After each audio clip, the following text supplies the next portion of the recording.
Hola guys and girls, and welcome to round 1 of the playoffs of season 8 of the GBA. We are finally in the playoff time, and now it's time to do or die. Literally, since if we lose this match, we are out of the whole contention for the championship. If you win, you of course move on out to the next round, which is the conference finals, and after that the overall GBA finals. So in total 3 matches, one of them happening here if we want to make it to the championship, and we are facing none other than coach of the Kansas CIty Jirachiefs, Jolt of the token minorities. He was in our division throughout this season, so we already faced him 2 times. First time he won due to some very surprising and good prep in Nature Power Venusaur, Triple Scarfers and stuff like that. The week after that I managed to get the win versus him, but we don't know really how serious we can take this win versus him, since he made in this narration clear that he was using this match mainly to scout. So he most likely didn't brought his best team versus me, where I had, because he was already clinched for playoffs and he could use his chance to scout like what my biggest threats are versus him. So, but I still had to try to win because I wasn't clinched for playoffs yet at that point. I still had to fight for that. So my team definitely was a serious team, but his team might have been not the most serious versus me. So we don't know how much we can depend on that win. We have to focus on this match alone, and we did bring a team for that. And yeah, if you want to know about this team, actually I brought, definitely check out the team builder, link for that in the description. It is my 3rd team builder for Jolt, so you probably already know what his biggest threats are versus me, but if you want to know more in detail what my spreads and sets all about, I did put out the big boy calculator for this match, so I have some fancy spreads this time, so if you're a fan of that, definitely check out the team builder. But other than that, we have a Papa Berry, Tailwind Tornadius, we got Choice Scarf Delphox, Papa Berry, Stealth Rocking Cobalion, then we got an Assault Vested Kyurem, Calm Mind, Free Attacks, Mass Bridge, more physically bulky, and then physically defensive, defogging Tapu Fini. Starting out with the shoutouts of this game, of course, we have to do them as well. The shoutout goes to BlueRouge for both genning this team and recording the match. He actually was nice enough to do both of them. Very nice guy, he helped me a lot throughout the season. Very good content creator as well. Check his links out in the description, give him a like. That's all I'm asking for his help. And yeah, that's basically already all for the history of the match. Like I said, it's playoff, so it's the most important match of the season we had yet. If we lose, we are out of championship contention. If we win, we are still in it. And yeah, so it's do or die. Finally, it's crunch time. I'm stealing that phrase again from you, Tom. But yeah, looking at my opponent's team, he brought the Seismitoad, the Gardevoir, the Breloom, the Hydreigon, Celesteela, and the Aerodactyl. So basically what I expected, but he brought the Breloom over the Mega Venusaur, which is a big one, since even though my team can deal with Breloom decently well, like everything has a move to hit it or kill it too effectively, barring my Tapu Fini. I decided this time to have Grass Knot over Moonblast, so I actually can't deal with Breloom at all with my Fini, which he doesn't know thankfully, so I can play some main games with my, my Fini having Moonblast, and haven't been able to deal with the Breloom. I still have enough speed to outspeed it, but I can't hit it super hard. The best thing I have for it is like Nature's Madness or Surf. But other than that, basically what I expected from his team in this time. The Seismitoad is definitely going to be this Death variant, because that deals with Mega Manectric, deals with Special Defensive Kyurem, all this good stuff. Gardevoir, if he brings a Scarfer, I'm more expecting Choice Scarf Hydreigon. He might bring Choice Scarf Gardevoir as well, or instead, but I think Choice Scarf Hydreigon is more likely. It might be a more support Gardevoir this time. Either or, barring Delphox, I don't have good fairy switch-ins, so it might even be Choice Specs variant, or like Life Orb, or like I said, a support variant, Leftovers Wish, stuff like that. Breloom, I don't really know what Breloom would be. It could be Choice Scarf. I saw Jolt was a big fan of that throughout the season, bringing Choice Scarf Breloom, which would be good to check like Mercurial outspeeds. Of course, it can OHKO with fighting moves. Could be a Choice Bandit or Life Orb variant to threaten other stuff with Mark Punch, stuff like that. Then Hydreigon, like I said, most likely Scarf. Celesteela, I'm expecting definitely an autonomized setup variant. The only question is if it's going to be special or physical. The one time he brought already was special, so I'm thinking more physical, but he might just bring special again, because I have a good amount of Intimidators in Crocodile and Mega Manectric, so a special variant might be better for him in this case. But for the sake of switching up, physical set is more likely. It just depends. Like Steel, ground coverage is very nice with me. Heavy Slam, Earthquake, Flash Cannon, Hidden Power Ground, both works. And then last but not least, we got the Aerodactyl, which is definitely going to be, it's not going to be a lead variant. It's going to be a very offensive variant. Last time we brought a Life Orb variant. I don't think it will be lead Suicides thing, like Focus Sash, Stealth Rock, then die, because Aerodactyl is just way too good versus my team offensively. It's just Stone Edge and Earthquake. And its speed, it does just such a number to my team. And I don't think he will do the Suicide variant, so it's gonna be the offensive variant. I just have to figure out if it's like Life Orb, Muscle Band, Expert Belt, some kind of Berry or Choice Band, something like that. But yeah, that is his full team. Now looking at what he will most likely lead with. Most likely lead on his part is probably Hydreigon. Since it's Choice Scarf, could just U-turn out. Could be a Size Patrol to get up rocks. Like I said, I'm not expecting Aerodactyl to lead. Breloom could be a potential lead as well if it's like Focus Session, just wants to put something to sleep with Spore. Either way, I think my best lead this time is actually Tornadus. Because I'm EV to live a Choice Scarf Breaker Media from the Hydreigon, I still get my berry back. I just go for U-turn versus the Hydreigon. If he goes for U-turn himself, I'll of course resist that. And I can U-turn out basically versus anything. The only thing which straight out threatens me, which I couldn't U-turn versus, would be the Aerodactyl. But like I said, I'm very much suspecting not the Aerodactyl to be lead variant. So I decided not just U-turn Tornadus, either U-turn out or just go for Hurricane Heatwave versus something. So let's start the match and see what Jolt actually decided to lead with in this match. Boom, here is he challenging me with his nice post red shirt, red hat. You already saw that 3 times in this season now, but he really is with Mr. Bro, and he decides to lead with his Tone, which turns out to be a Seismitoad.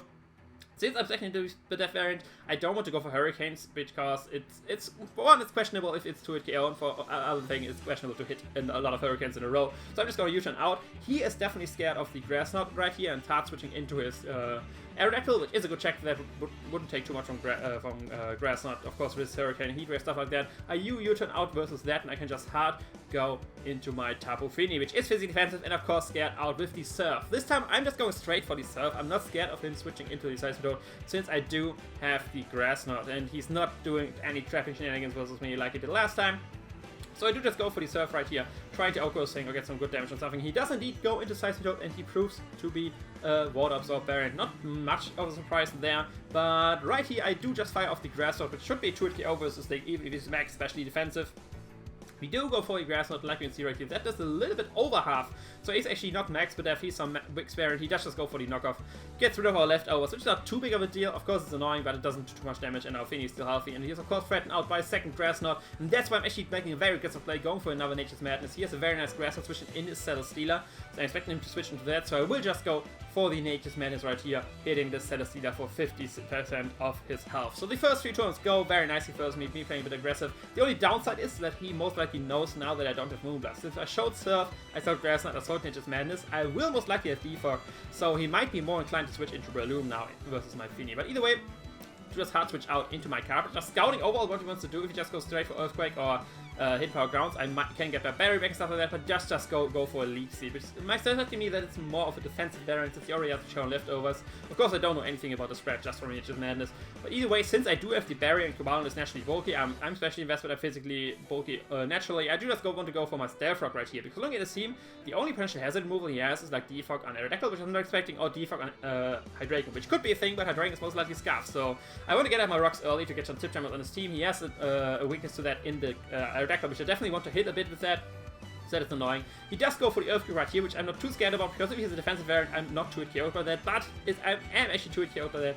So we see that he is definitely invested in some way or another in his attack. He might actually max attack if he got a low roll. He might be a little bit less invested if he got a higher roll.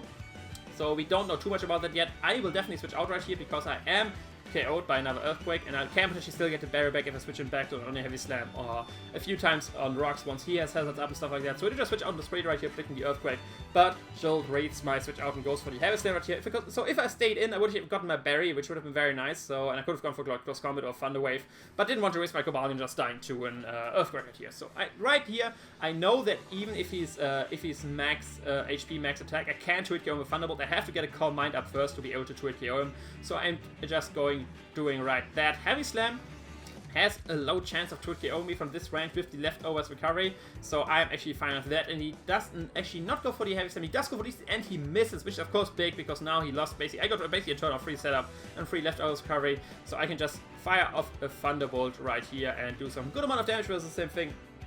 Because if he would have hit that Leech Seed, like you can see right here, I do go for the Thunderbolt, and it turns out to not be a 2-hit KO actually. So we know that thing is not only max HP, it is especially defensive invested as well. And with the Leech Seed, it would have gotten a lot more recovery right here. And like you can see right here, he does go for Haze and gets a very high roll right here. Depending on his bet right here, of course. But with Leech Seed recovery, the next Heavy Slam would be a guaranteed kill from here. But since he doesn't have Leech Seed up and has still a good amount of health and have a good chance of bringing this next Heavy Slam, I'm just going for another Thunderbolt, bringing this thing very low right here. Basically making everything on my team able to kill it or even my Mesprit being able to kill it if it lives the Heavy Slam. And like you can see right here, it will actually live the Heavy Slam on just 4 HP. I get some leftovers recovery back. And basically my Finny was able to 1v1 this Scizor, which is awesome. It turned out to be a more defensive variant, or a little bit offensive at least, but I just go for Psyshock right here in case he wants to switch out into something. I wasn't comfortable going for Dazzling Gleam versus the thing, because since I saw that he's a little bit Spidef invested, I'm not sure if that would actually kill him. So if he would have switched Dragon there, it could have been actually pretty bad, but I'm not expecting that switch into much pretty. But either way, the Scizor goes down, which is very nice. Of course, unfortunately, Lead Seed missed, otherwise he would have been able to 1v1 my Mesprit. But right now he does go into Hydreigon. I will actually pause the game right here, since it's very likely that he will just go for U-turn right here to kill me, because that would kill me and he gets out into something else. So my thing is, do I just sack my Mesprit right here on the U-turn and give him a switch and then get momentum that way? Or do I go to something else to resist the U-turn, like my Finny or something else, to basically bait something out of him? Because if he goes for U-turn right here, he could go into anything, depending on what his mons are. I don't know about my team to see what would come out with the blank state of my team. But if I go to something right here on the U-turn, then I can bait something out and I can dictate the match a little bit more. So, and I still have Mesprit as Death Fodder in case of course, the matchup will not be in my favor since he gets momentum. But then I can still sack the Mesprit and have my matchup again. Basically, I want to bait something out, and the one thing I want to bait out actually is the Aerodactyl to get some rocks damage on that. If you remember last time, my Iron Head from Cobalion was not able to kill him since he was still at full health. So if I can get a little bit of rocks damage on him, my Cobalion can potentially outgo him with an Iron Head, and of course get some range of some other stuff. And if I go into Finny right here, he most likely will go into Breloom, seeing that I don't have the Moonblast. And since I don't have the Moonblast, I wouldn't be able to stay in. I would have to switch out. And then versus Breloom, I have a bit more problems than versus the Aerodactyl. So I decide right here to just switch out into my Tornadus, predicting the U-turn and baiting out the Aerodactyl to basically get some rocks damage on the thing. That is the main thing why I want to go into Tornadus. He doesn't just go for the U-turn. From his damage, I know he's not attack investment and he's minus attack nature, so no big surprise there. And he does indeed switch out into the Gunner, which is the Aerodactyl, and we get some juicy rocks damage on that, which is definitely what I wanted. And yeah, like mentioned, I can still sack my Finny right here, not my Finny, my Mesprit right here, which I will actually do, just hard switching out into my Mesprit on the Stone Edge, most likely Stone Edge, just killing my Bree, which I'm fine with, but he actually decides to go for Rocks, which is very annoying versus my team. They brought 2 staple weaknesses, so definitely want to defog them away. And yeah, right here I just go Thunderbolt. I'm expecting to die right here to a Stone Edge or something like that. And yeah, risking Thunderbolt, which, like, in case he misses or something like that. He does actually go for Pursuit. I don't know if he just thought that kills me or he thought it would switch out, but I actually managed to live on 3 HP, so Mesprit holding on for the second time on very low amount of HP, and I can go for Thunderbolt, which basically makes this thing die to Rocks on re-entry, which is very nice. And yeah, since Pursuit guarantees heal me from here, I just go for second for Thunderbolt, but I just go for Pursuit, and this time he will pick up the KO. So that was definitely a roll on my Mesprit, I want to assume. I don't know if the expert, I didn't do the calc, but I'm just going into favor here right here, because I lived on 3 HP, it was most likely a roll. But either way, I do go into Finny right here, because the other way I could have done it is going into my Delphox, but I don't want to reveal yet that my Delphox is Choice Scarf. Since once my Cobalion was in, I just go for Rocks and hard switch out again, and he knows from the Earthquake damage that I'm offensive Cobalion. He might think that I'm actually a Choice Scarf Cobalion again and the more bulky Delphox, and I didn't want to go into Delphox yet to reveal that I'm Choice Scarf. So I just go right here into my Finny, because for 1, I can KO to the Surf, I can take any hit from this thing, and for 2, I can defog my Rocks potentially away depending on what he goes into. I don't want to go for defog right away, because if I go for defog, he might switch out his Aerodactyl again, and then it's still alive. But as long as Rocks on the field, he will die on re-entry, and we already saw he's not life orb from the Pursuits, so we will actually not kill himself. So I just go for the Surf, for the Grass Knot right here, because if he would go actually into the Scizor on the Surf, he would get enough health, in which case to where a Grass Knot wouldn't kill him. So I just go for safe Grass Knot right here.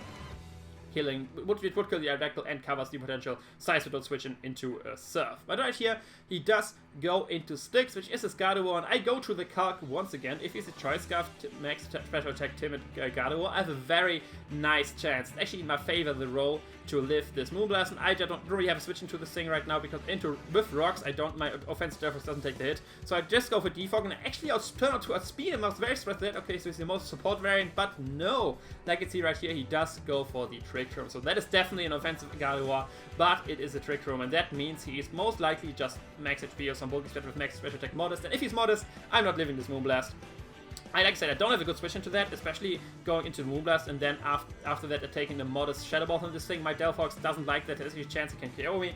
So I do go into the only mon right here which can take a hit and Oko this thing back, which is my Jeff. Since I have the Assault Vest, I'm basically screaming right here that I have Assault Vest or Roselli Berry, one of the two. And I do just go for the Iron Head right here, which would Oko this thing, but of course that gives him a free switch into his Tone, which can just take this Iron Head basically like nothing. And since Trick Room was up, he will actually be able to outspeed me. And like in theory, he has the Agua Base, so I can't actually KO him after that with a Zen Headbutt. So that is a bit annoying. He does just go for Staff Rock right here. He does have the double rocks, which is very nice. My Defogger now is gone, and he has the box up on my side of the field. So very nice play. I'm going into that, the Iron Head. I do just go for Dragon Claw right here in case you want to switch out into something. Dragon Claw does very little because of the Misty Terrain, but next turn Misty Terrain is gone, and I can KO with a Dragon Claw from this range right now. But since Trick Room was still up, he can go for attack. He decides to go for a knockoff, and my Assault Vest now is gone, which meaning if it's indeed a max special attack modest Gardevoir, he can KO me now with a Moonblast. But like you can see right now, the Tyson mode goes down and the Trick Room is gone. And now he can't of course go into Gardevoir because Trick Room variant is slower than my thing, but he does go into Breloom actually right here. I was a bit surprised with that because I was thinking, okay, definitely Hydreigon is coming out here, but just go into Breloom and I go into the Calc. The only way he can kill me is if he's Choice Banded, crit Mark Punch of course kills me, but if he's Choice Banded Mark Punch, or if he's Choice Scarf and goes for like Super Powered Rain Punch, something like that. And seeing that before the match, I had a feeling that it might be Choice Scarf Breloom, since Jolt was a big fan of that throughout the season. He might actually be Choice Scarf Drain Punch, but either way, it doesn't matter what he is, I have to know what he is. I don't want to stay in right here, he brought it in, so he's definitely confident that he can deal with me. Even a no HP, no defense Kyurem would take a Mark Punch from a Breloom if it isn't banded. So even my defense, I don't think I would surprise with defense investment right here. So I do just switch out, decide to go into my Cobalion just to sack it and to scout what kind of Breloom this is.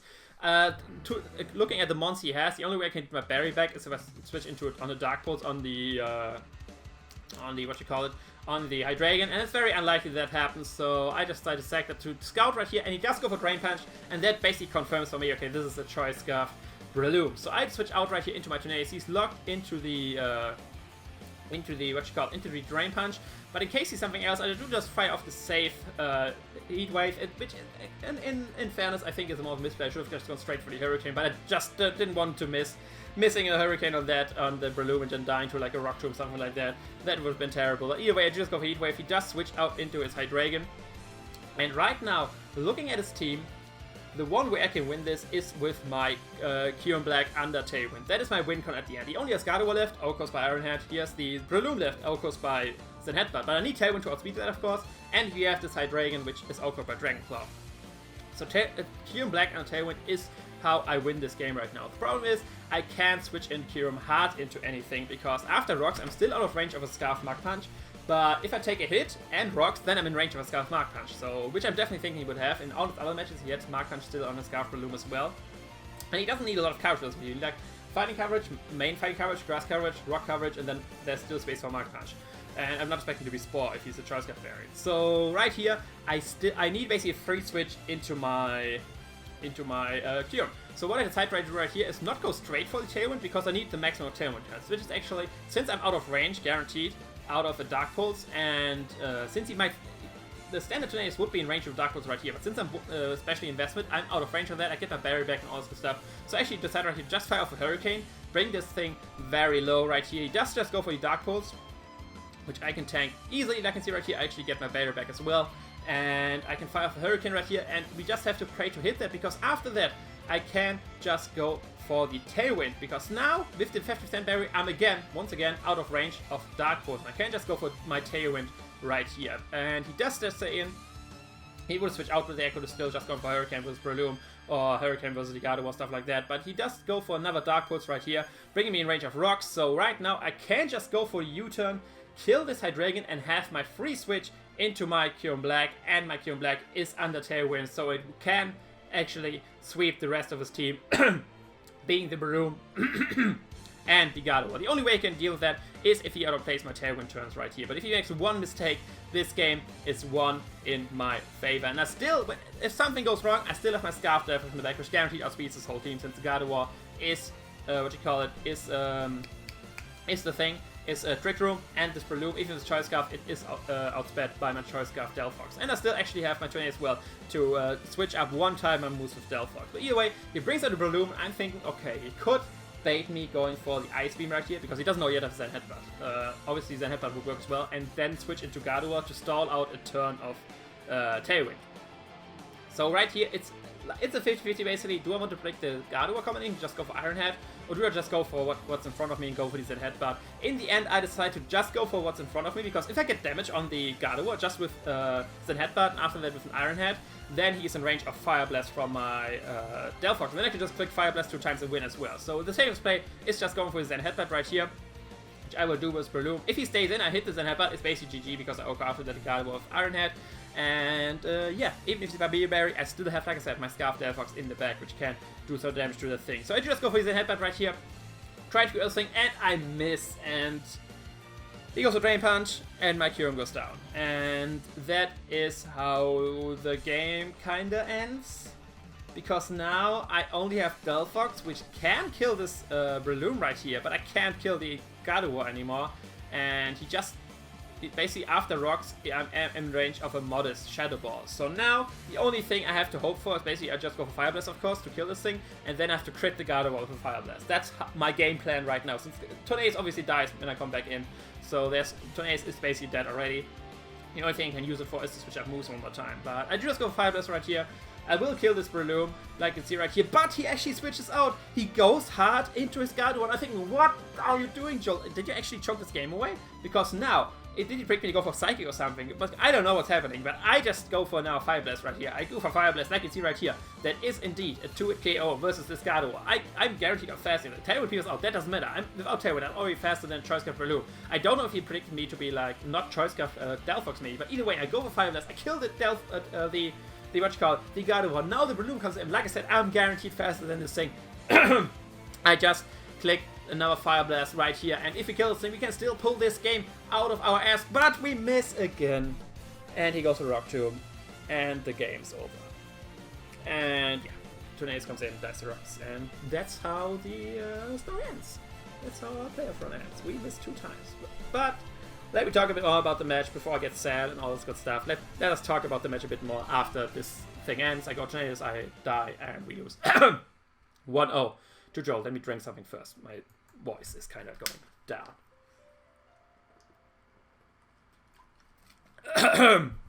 Okay, here we're back. My voice is kind of back as well. So, let us talk about this match. So, one misplay was for sure not switching into Tornadus and switching it up to Psychic and then guaranteed hitting with a Breloom.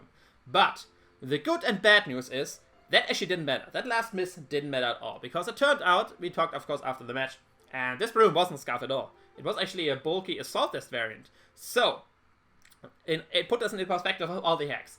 If the Fire Blast would have hit, it would have not killed the Breloom, because it was Assault Vest. So the Fire Blast didn't matter too much. Even if it would switch out going to Delphox and have Psychic him, I still wouldn't have killed him. I need the crit either way. Other thing, the miss of Kyurem Black. So the Headbutt, since he was max HP, wouldn't could actually Breloom as well. So that miss didn't matter as much too. The thing that matters is that both hacks happened, because if I would have hit the Zen Headbutt, I of course would have killed the Fire Blast, and yeah, that's basically how they win this match. So there's the good news and the bad news. For one, the misses kind of didn't, like the singular miss didn't matter, but both of them mattered. Like that happened, both of them. That one, like basically, you know what I'm meaning. Basically, if the Headbutt hit, he would have been guaranteed in range of both Psychic and Fire Blast, and yeah, that's how the game would have gone. So I'm not incredibly unlucky. Like, I'm not, how can I do this? How can we do this with math? Let's do it with math. Basically, it was not that I got 2 times unlucky, I only got 1 time unlucky. After I missed the Zen Headbutt, it was basically already over. So that's where I can say it. The miss with Delphox didn't matter in the end again. What mattered mainly was the first miss with Kyurem Black. So we still had the game our hand, and Hex took it away, but it's not like it happened 2 times. We didn't got wrecked 2 times by Hex. So that's like the silver lining in all of this. But yeah, we lose 1-0 to Jolt. I don't want to go too much detail into a Hex. I got some Hex my favor as well. The least it missed was the Scizor, for example. Probably some rolls here and there, like Mesprit of 2 times on very low HP. That was definitely some rolls in my favor as well, by the same. I don't want to justify both hacks equally, because of course it's difficult to tell, because this was late game hacks. Late game hacks, you definitely know what would happen if I hit that, then I would have won the game. But if the other hacks didn't happen with Jolt versus me, like, it definitely would have helped Jolt and didn't help me, but it's difficult to tell how the game would have went. So it's difficult to justify hacks that way, but percentage-wise, we are probably kind of even, I want to say. So we can go with that. We had a very nice game, a very close game, but we sadly do lose 1-0, and we are out of playoffs. Jolts will continue to face whoever the winner of MB versus Geo is, but yeah, that is the end of our season. I want to say I had rather good luck throughout the season, and now it bit me in the ass kind of playoffs, so there we go. It had to balance out some way, just of course depressing that's in playoffs. But yeah, that is this match. If you enjoyed that, leave a like, comment, subscribe, you know the deal. Let me know in the comments, let me know what was your favorite moment of the season in the GBA. This is the last match of the GBA. My season is over, of course, for other guys continue, so definitely check out Jolt so you can see the next match of him. But let me know what your favorite moment of this season was, and then, or if you have any other question, like, I like doing, like, I'm thinking about doing a last, like, my recap video more in a Q&A kind of way, like, just not me talking about how the season was and stuff like that, so, but answering your questions about the season. If you have any questions or notes, something like that, put it all in the comments, and then I can answer them in the recap video. But, yeah, that is all for our GBA run. I'm thanking you all for your support on the season of the GBA. We definitely had a good season. Like I say, I'm more happy with this season than the last one. Of course, it's still a disappointment since we didn't make championship, and that is always the goal for the season. But we will aim for that, of course, in Season 9 once that happens. But yeah, I don't want to ramble on too much. We are all kind of sad, but we have to move on, and we have our sights, of course, on the next goal already, which is the next season. We don't have time be sad right now, but yeah, that's all from me. I will see you in our time. Check out Jolt, and check out BlueRouge as well. I will see you in our time. Ciao.